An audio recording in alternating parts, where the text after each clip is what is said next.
It began with a virus, but what spread faster was fear. Lockdowns, masks, numbers on screens, a theater of control dressed as medicine. This is the story they don't want told. Wake TF up. The first lockdowns, when the word pandemic was declared, the world was told it was facing the first pandemic of the modern age. What followed was unprecedented. Entire nations moved in lockstep, imposing restrictions that had never been seen before. The first lockdowns were not just public health measures. They were acts of mass confinement, reshaping daily life in ways no generation had ever experienced. Italy was the first to fall silent. On the 9th of March 2020, the government announced a national lockdown. Overnight, a country known for its bustling piazzas, cafes, and family gatherings became a landscape of emptiness. Streets were deserted, shops shuttered, and citizens confined to their homes. Police patrolled, enforcing decrees that forbade movement. The sound of laughter and conversation was replaced by sirens and silence. Families were separated, grandparents isolated, and communities fractured. The shock was immediate and profound. Spain followed swiftly. Restrictions spread across the country, confining millions indoors. The vibrant life of Madrid and Barcelona was extinguished. Citizens were told they could leave their homes only for essentials. Parks, schools, and places of worship were closed. The rhythm of life was broken. Families who had always gathered together were forced apart. The lockdown was not just a measure. It was a rupture in the fabric of society. On the 23rd of March 2020, the United Kingdom imposed its own lockdown. Citizens were ordered to stay at home, permitted only 1 hour of outdoor exercise per day. Shops closed, pubs went dark, and workplaces fell silent. The government's slogans, "Stay home," "Protect the NHS," "Save lives," were repeated endlessly, reinforcing obedience. Police were given powers to find those who broke the rules. Families who tried to visit loved ones were criminalized. The nation was told it was living through the world's first pandemic, and that obedience was the only path to survival. In the United States, the lockdowns fractured state by state. Some imposed strict measures, others resisted, but the overall effect was the same. Millions confined, businesses shuttered, schools closed. The land of freedom became a patchwork of restrictions. Citizens were told to fear their neighbors, to avoid gatherings, to isolate. The shock of confinement spread across the continent. The first lockdowns carried a psychological weight, unlike anything before. Citizens were told that leaving their homes was dangerous, that human contact was a threat, that normal life itself was unsafe. Fear was magnified by isolation. Families were separated, elders left alone, children denied play. The lockdowns created a sense of imprisonment, not just physically but mentally.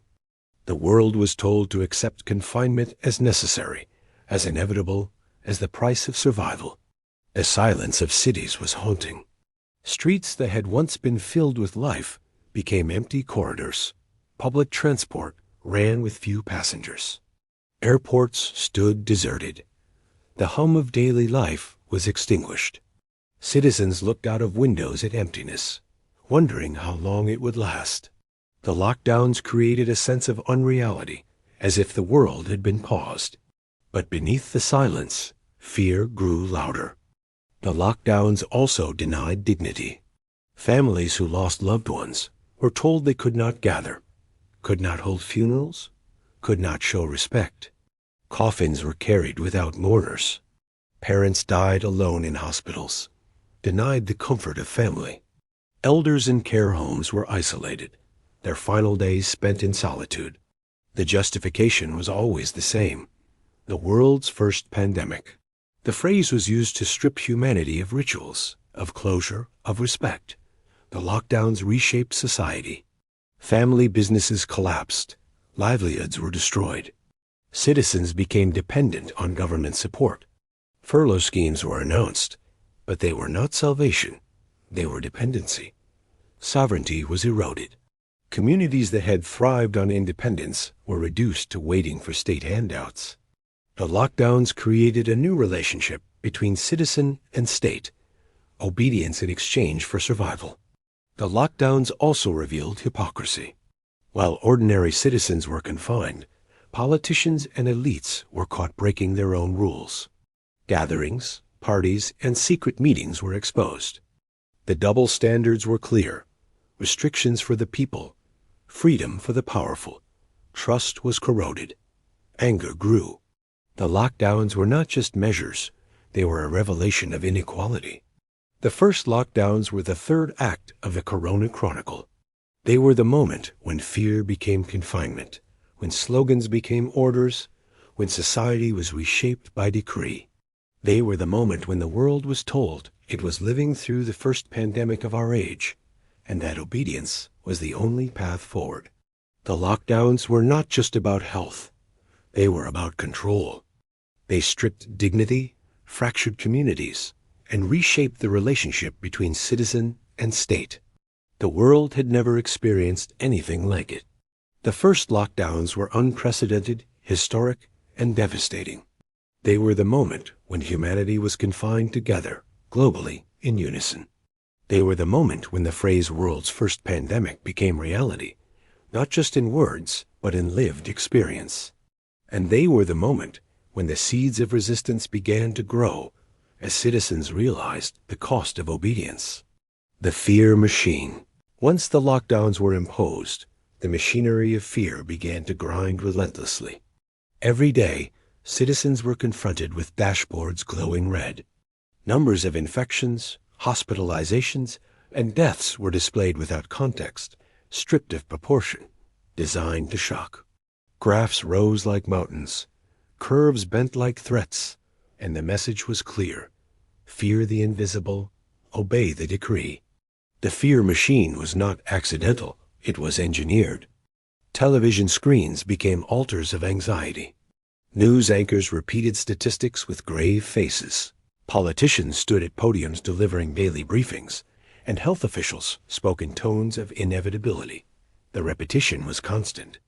Morning, afternoon, evening, the same numbers, the same warnings, the same slogans.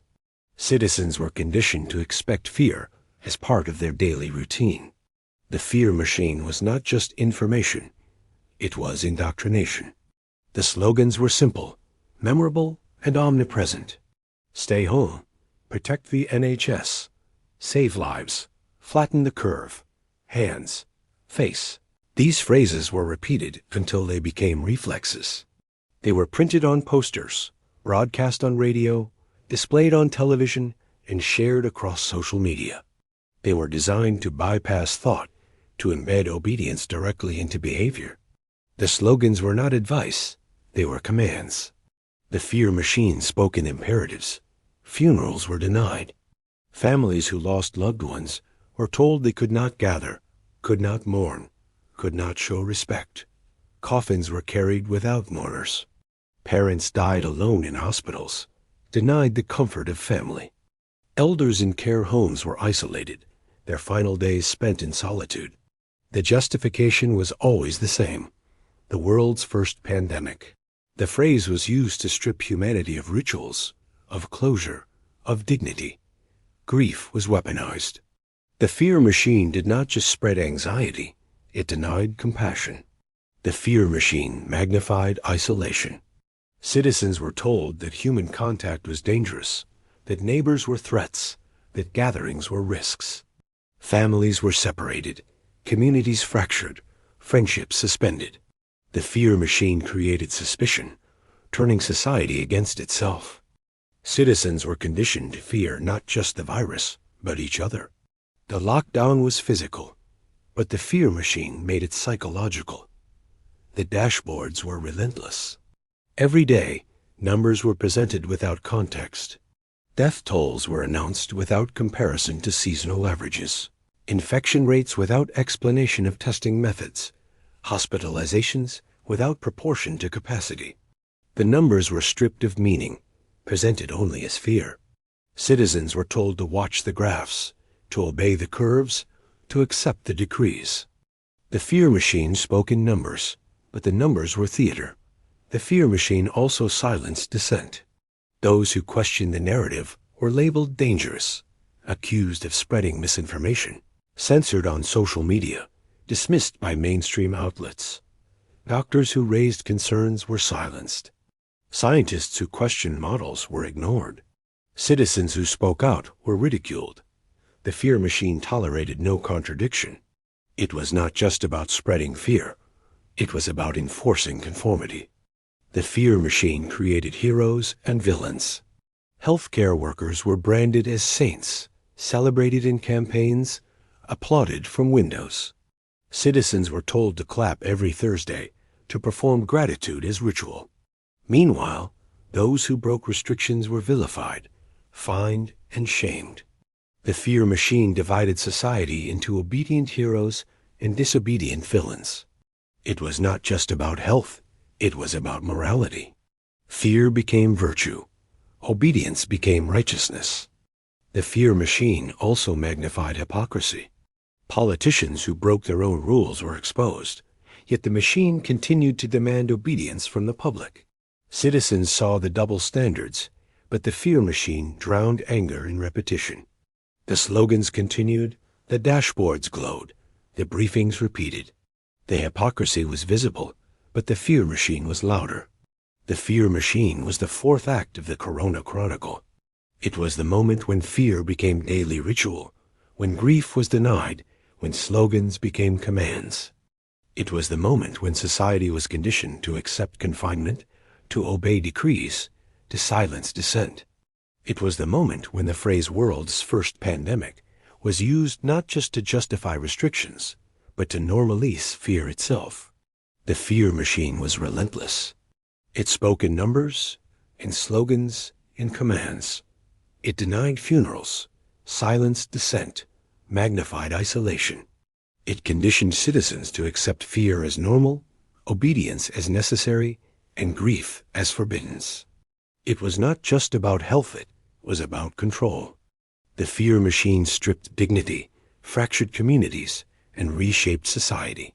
And it did so under the banner of the world's first pandemic, a phrase that carried terror and obedience in equal measure.